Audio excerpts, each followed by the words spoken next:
ክርስቶስ ተንሥአ እሙታን በዐቢይ ኃይሉ ሥልጣን አሰሮ ለሰይጣን አግዓዞ ለአዳም ሰላም እምይእዜሰ ኮነ ፍስሐ ወሰላም። መላው ክርስቲያኖች እንኳን ለትንሣኤ በዓል በሰላም አደረሳችሁ አደረሰን። መጋቢ ሐዲስ ቃለ ጽድቅ አሰፋ በኢትዮጵያ ኦርቶዶክስ ተዋሕዶ ቤተክርስቲያን መንበረ ፓትርያርክ ጠቅላይ ጽሕፈት ቤት ሰራተኛ ነው። ሕያውን ከሙታን መካከል ስለምን ትፈልጋላችሁ? ተነስቷል እንጂ በዚህ የለም። እንግዲህ ዳግም ትንሣኤ ማለት ሁለተኛ መነሳት ማለት ነው እና ዳግም ትንሣኤ የተባለበት ዋነኛው ምክንያት ምንድነው? ክርስቶስ ከተነሳ በኋላ አንዳንድ ደቀ መዛሙርት አልነበሩም። ለምሳሌ ቶማስ የተባለው ዲዲሞስ አላየውም ጌታ ሲነሳ። ግን በኢየሩሳሌም ውስጥ የተለያዩ ወሬዎች አሉ። ጌታ ተነሳ ይላሉ። ሌላው ደግሞ በማቴዎስ ወንጌል ላይ እንደተመዘገበው ምን አይነት ወሬ ተነስቶ ነበረ? እነዚህ የካህናት አለቆች እነዛን መቃብሩ ይጠብቁ የነበሩትን ወታደሮች ሰብስበው ጌታ ከተነሳ በኋላ መቃብሩ ባዶ ሲሆን በቃ እናንተ እኛ ብዙ ገንዘብ እንሰጣቸዋለን፣ ሌሊት ተኝተን ሳለ ደቀ መዛሙርቱ ሰርቀው ወሰዱት፣ አልተነሳም በሉ። ስለዚህ እኛ ገንዘብ እንሰጣቸው፣ እንዲህ ካላረጋችሁ ግን ከቄሳር ጋር እናጣላቸዋለን ብለው አስፈራሯቸው። ስለዚህ ይሄም ወሬ በከተማ ውስጥ ወርቶ ነበር። ሁለት አይነት ወሬ ነበር ማለት ነው በኢየሩሳሌም። አንደኛው ጌታ ተነስቷል የሚለው ወሬ ነው። ሁለተኛው ደግሞ እነዛ ያስነሱት ሁለተኛው ወሬ ይሄ ወሬ ነበረ። ስለዚህ ቶማስ የተባለው ዲዲሞስ ይሄንን ነገር ሲሰማ እኔ የተቸነከረውን እጁን ካላየው፣ የተወጋውን ጎኑን ካላየው፣ እጆቹን እግሮቹን ካላየው፣ የቆሰለውን ካላየው አላምንም አላቸው። ምክንያቱም እሱ የተጠራው ትንሣኤ ሙታን የለም ከሚለው ወገን ስለሆነ ስለዚያም ተጽዕኖ አሳድሮበታል። እኔ ይሄንን አላምንም አለ። ከዚህ በኋላ በሳምንቱ ክርስቶስ በተነሳ በሳምንቱ ደቀ መዛሙርት ተሰብስበው ሁሉም ቶማስም ባለበት ተሰብስበው ደጃቸውን ዘግተው ቁጭ ብለዋል። ደጃቸውን የዘጉበት ዋናው ምክንያት ምንድነው? በኢየሩሳሌም በጣም ከፍተኛ ፍርሃት ነበረ። ስለዚህ ደጃቸውን ዘግተው ሳሉ ጌታ በመካከላቸው መጣ እና ደነገጡ። ሲደነግጡ ያዩት የመሰላቸው የሆነ መንፈስ የሚያው ነው የመሰላቸው እና ጌታ ምን አላቸው? አትደንግጡ፣ መንፈስ ሥጋና አጥንት የለውም፣ እኔ ራሴ ነኝ አላቸው እና የተቸነከረውን እጁን የተወጋውን ጎኑን እግሮቹን አሳያቸው። ይሄን ጊዜ ቶማስ ያመንክ እንጂ ያላመንክ አትሁን፣ ና ጎኔን ዳብሰው እጄንም ና ንከው አለው። እጆቼን እግሮቼን ተመልከቱ፣ እኔው ራሴ እንደሆንኩም እዩ፣ ዳሱኝናም ታውቁኛላችሁ። እዩ፣ መንፈስ ሥጋና አጥንት ፈጽሞ የለውም። ከእናንተ ጋር በነበርኩ ጊዜ ስለ እኔ የነገርኳችሁ ይህ ነው። በሙሴ ሕግ በነቢያት ትንቢትና በመዝሙርም የተጻፈው ሁሉ እነሆ ተፈጸመ። ስለዚህ ቶማስ ጎኑ እንዳበሰ አወቀው ጌታ እንደሆነ። ስለዚህ ቶማስ ሰገደለትና ጌታዬ አምላኬ ብሎ የክርስቶስን አምላክነቱን ጌትነቱን ቶማስ መሰከረና አመነ። ስለዚህ ነው ሳያዩ ቶማስ አንተ አይተሃምናል፣ ግን ሳያዩ የሚያምኑ ብፁዓን ናቸው ብሎ ጌታ በዚህ አስተማረ ማለት። ስለዚህ ዳግም ትንሣኤ የሚባለው ለደቀ መዛሙርት ሁሉም ባሉበት የተገለጠበት ዕለት ስለሆነ ነው። የቶማስ ጉዳይ ምንድነው? ጌታ ሲነሳ እሱ አላየም። ሌሎች ደቀውን ቅዱስ ጴጥሮስ፣ ቅዱስ ዮሐንስ መቃብሩ ድረስ ሄደዋል። ምክንያቱም ጌታ ሲነሳ እነዛ ሴቶቹ እነ ማርያም መግደላዊት ገና ጨለማ ሳለ ሳይነጋ ነው ወደ መቃብሩ ቦታ ሄዱት። ወደዛ ቦታ ሄዱና እነሱ ሽቱ ለመቀባት ነው ሄዱት። ልክ እዛ ሲደርሱ መቃብሩ ባዶ ነው። ሕያውን ከሙታን መካከል ለምን ትፈልጋላችሁ? በዚህ የለም፣ ተነስቷል። በገሊላ ሳለ የሰው ልጅ አልፎ በኃጢአተኞች ዘንድ ይሰጣል ይሰቀላልም፣ በሦስተኛውም ቀን ከሞት ይነሳል ብሎ የነገራችሁን አስታውሱ። የመቃብሩ ላይ የተገጠመው ድንጋይ አንድ ነጭ ልብስ የለበሰ የጌታ መልአክ ድንጋዩ ላይ ቁጭ ብሎበታል። ስለዚህ መልአኩ ምን አላቸው? እናንተ ሴቶች ሕያውን ከሙታን መካከል ለምን ትፈልጉታላችሁ? ተነስቷል፣ በዚህ የለም አላቸው። ያን ጊዜ ማርያም መግደላዊት ቆማ ማልቀስ ጀመረች። ጌታ ከጀርባዋ ቆሟል። ጌታ እንደ ቃሉ ተነስቷል፣ ለጴጥሮስም ተገልጧል። በመንገድም ሳለን ልናውቀው አልቻል። እንጀራ ስንቆርስ ግን ልናውቀው ቻለን። በኤማውስ እንዴት ወደዛ ሊሄድ ቻለ?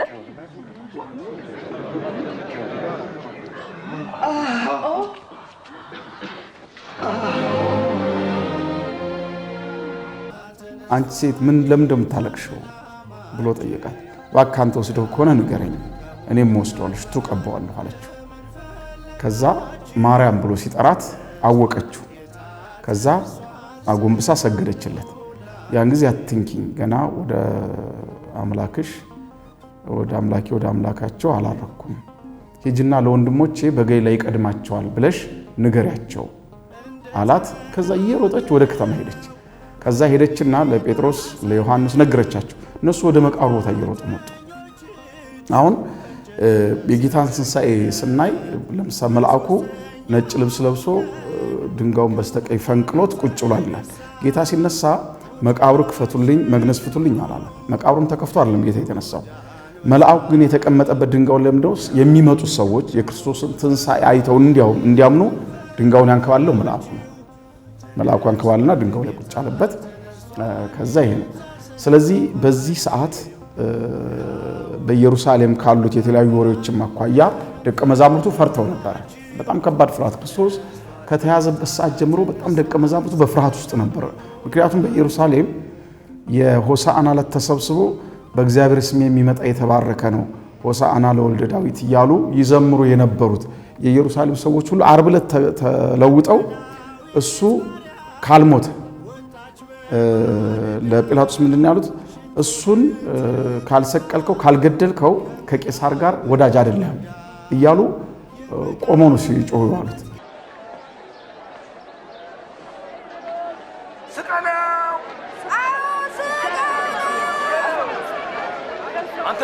አንተ ሙተርና ግረፉት።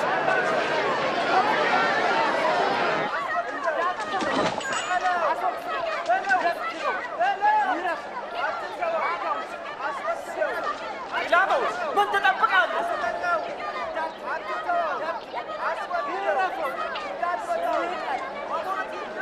ኢየሱስ ነው።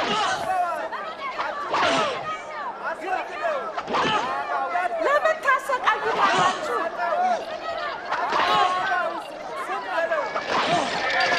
እባካችሁ ተውት፣ እሱ ክርስቶስ ነው። ምንም ነገር አላደረገም።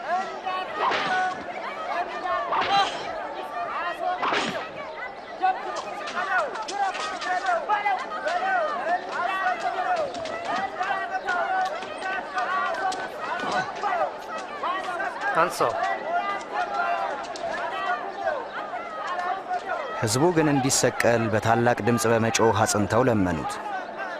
ጲላጦስም ለልመናቸው ሲል በሁከትና ሰውንም በመግደል በወህኒ ታስሮ የነበረውን አስፈታላቸው።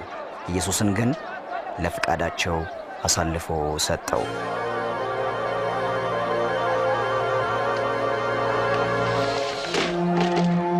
ስለዚህ ደቀ መዛሙርቱ በከባድ ፍርሃት ተይዘው ነበር፣ ተደብቀው ነበር። ለዚህ ነው የቶማስ አለመኖሩ አንዱ ይሄ ነው። ስለዚህ ክርስቶስ እነሳለሁ ያለውን ያስታወሱትም ሴቶቹ ናቸው። ሌሊት ወደዛ ወደ መቃብሩ ቦታ የሄዱት ሴቶቹ ናቸው። የሴቶቹ መሄድ በራሱ በጣም አንደኛ ጎልጎታ ያለበት ቦታ ተራራማ ቦታ ነው፣ በጣም ድንጋያማ ቦታ ነው። ሁለተኛ ሌሊት ነው። ሶስተኛ ሴቶች ናቸው። አራተኛ ደግሞ መቃብሩ በወታደሮች ተጠብቋል። እነ ማርያም መግደላዊት ለክርስቶስ ያላቸው የማይለወጡ ዘላለማዊ ፍቅር ልባቸው ላይ ስላለ ጨለማው ሳይነጋ ያን ጨለማውን ሳይፈሩ የጎልጎታ መንገድ አስቸጋሪ ነው ብለው በቃ ይንጋል እንዲሁ ምናምን ሳይሉ፣ ሌላው ደግሞ ሴትነታቸውም ሳይገድባቸው ወታደሮቹ መቃብሩን ይጠብቃሉ ብለው የወታደሮቹን ሁኔታ ሳይፈሩ ወደ መቃብሩ ሄዱ በእምነት ነው። ምክንያቱም ይሄ የሚያሳየው ምንድነው? ሁል ጊዜ በህይወታችን ዘመን በዚህ ዓለም ላይ ስንኖር በሃይማኖት እግዚአብሔርን በመፍራት ወደ ክርስቶስ ስንሄድ እንቅፋቶች አሉ። እነዚያ እንቅፋቶች ግን ክርስቶስን ከማግኘት የሚከለክሉ አይደሉም። ለጊዜው ሊያወላክፉ ይችላሉ፣ ግን ከነዛ እንቅፋቶች ጀርባ ግን ክርስቶስ አለ። ስለዚህ የነ ማርያም መግደላዊት አስተማሪነቱ ምንድነው የሚሆነው? በትንሣኤው በዚህ ያለው የትኛው መከራ ቢኖር ከመከራ በኋላ ግን ሕያው አምላክ ሁሉን የሚጠብቅ ጌታ እንደምናገኘው ገንዘቡ እንደምናደርገው ገንዘቡ እንደሚያደርገን ይገልጣልና እምነታቸው ይሄ ነው። ስለዚህ በኢየሩሳሌም የነበረው ያ ክፉ ወሬ ለደቀ መዛሙርቱ ተሸማቀው ፈርተው ይኖሩ ስለነበረ ሐዋርያት ተበታትነው ስለነበረ ምክንያቱም በነቢዩ ዘካርያስ ምን ተብሎ ተጽፏል? እረኛውን እመታለሁ በጎቹ ይበተናሉ ተብሎ ተጽፏል። ጌታም ለዚህ ነው ሊይዙ ሲመጡ በጌቴሴማኒ በጸሎት ቦታ ሊይዙ ሲመጡ ወደፊት ቀደመና እነሱን ተዋቸው አለና እሱ ቀደም አለ ወደፊት። ስለዚህ እሱ ቀደም አለ እነሱን ተዋቸው ምናምን አለ። ምክንያቱም የነቢዩ ትንቢት አለ እረኛውን እመታለሁ በጎቹ ይበተናሉ ተብሎ ተጽፏል። ስለዚህ እርሱ የበጎች እረኛ የተበተኑትን የሚሰበስባቸው እውነተኛ እረኛ ስለሆነ እሱ ራሱን አሳልፎ ሰጠ። በሱ መሰጠት መላው ዓለም የዘላለም ሕይወት ያገኝ ስለሆነ ስለዚህ እነሱን ተዋቸዋል። ያ የትንቢት ቃል ይፈጸም ዘንድ። ስለዚህ እነሱ ተበትነዋል። ከዚህ የተነሳ ነው ቶማስ ትንሣኤውን ለማየት እድለኛ ያልነበረበት ምክንያት ይሄ ነው። እንግዲህ የዳግም ትንሣኤ ዋነኛ በዓል በቤተ ክርስቲያን ያው እንግዲህ ክርስቶስ ለደቀ መዛሙርቱ ራሱን የገለጠበት ዕለት ስለሆነ መነሳቱን በትክክል ያረጋገጡት ማለት በሩ ተዘግቶ ነው። አሁን ሲነሳ መቃብር ክፈቱልኝ መግነዝ ፍቱልኝ አላለም። ሲነሳ እሱ በኃይልና በስልጣን ነው የተነሳ። ምክንያቱም ሞት ይዘው ዘንድ አይችልም ተብሎ ተጽፏል። ስለዚህ በስልጣኑ ስለተነሳ በሩ ተዘግቶ ሳለ እዛ መቃብር ክፈቱልኝ ሳይል ተነሳ። አስነሻ ያስፈልገውም እሱ ልክ በሩም እንደተዘጋ ደቀ መዛሙርቱ ፈርተው ቁጭ እንዳሉ መካከላቸው የተገኘው የደነገጡትም ለዚህ ነው።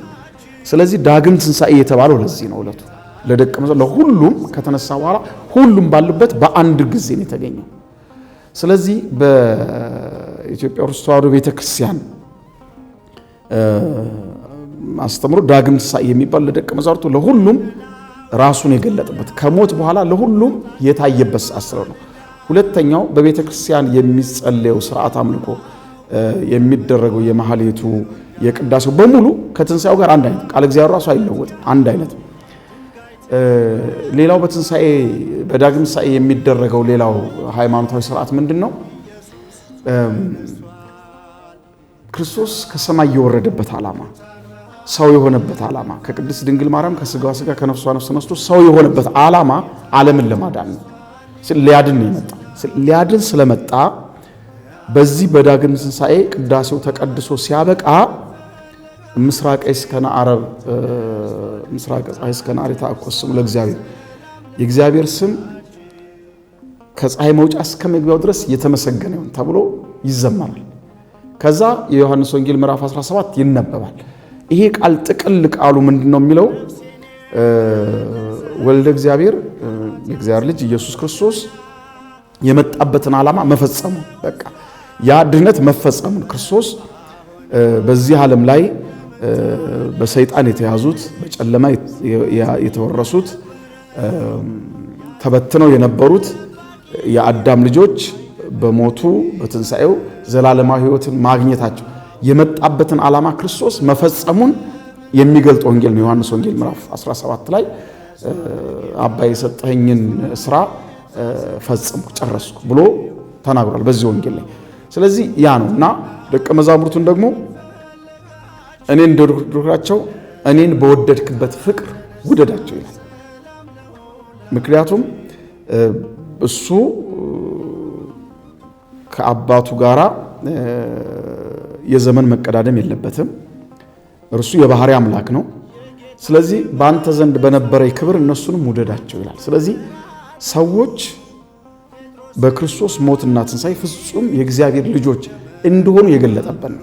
ስለዚህ ይሄኛው ሃይማኖታዊ ሥርዓት በቤተክርስቲያን ይካሄዳል ማለት ነው እና ፍጹም ነገረድነት መከናወኑን መፈጸሙን ክርስቶስ የመጣበትን ዓላማ መፈጸሙን ቤተክርስቲያን ታውጃለች ማለት ነው። ያንቀ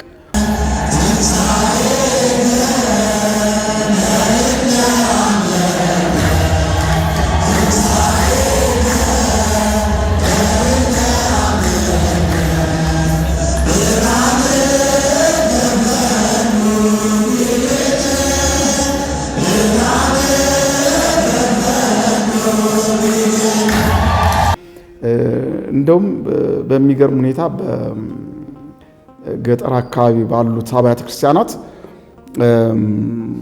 ስርዓተ ማህሌቱን የሚመራው መሪጌታ የሚባለው እነሳና ለምእመናኑ ምን አዋጅ ያውጃል? እንግዲህ ባለፉት 55 ቀናት 50 ቀናት በመጾም በመጸለይ የክርስቶስን ሕማም በማሰብ በመካፈል ብዙ ራሳቸውን ለእግዚአብሔር ሰጥታቸዋል። አሁን ደግሞ ክርስቶስ ከሞት ተለይቶ ተነስቷል። ደስ ይበላችሁ፣ የደስታ ሰዓት ነው፣ ደስ ይበላችሁ፣ ብሉ ጠጡ ብሎ ያውጃል። ይሄ ማለት ምንድነው? ያኛው ይሄ የምንጾመው አብይ ጾም የሚባለው ጊዜ ምን ነው የሚገልጠው? በዚህ ዓለም ላይ ስንኖር መከራ መኖሩን ችግር መኖሩን መገለጫ ነው። ችግር ለማሸነፍ ብዙ ይጾማል፣ ብዙ ይጸልያል፣ ይሰገዳል ራስን ወደ እግዚአብሔር ለማስጠጋት። ስለዚህ የዚህን ዓለም ኑሮ ይመስላል ማለት ነው ጾሙ። ፋሲካው ደግሞ በመንግስት እግዚአብሔር መኖር ምሳሌ ነው። ይሄኛው 50ው ቀን ደግሞ በዚያኛው ዓለም ምንም የሚያስቸግር ነገር ማለት ደስታ ብቻ ያለበት ዓለም፣ ዘላለማዊ ደስታ ያለበት ዓለም ስለሆነ ይሄ 50ው ቀን ደግሞ ከትንሣኤ በኋላ ያለው 50ውን ቀን ይገልጣል። ስለዚህ በዚህ በዳግም ትንሣኤ እነዚህ ነገሮች ሁሉ የሚነገሩበት የሚታወጁበት ዕለት ነው። ኢየሱስ በኩለ ሌሊት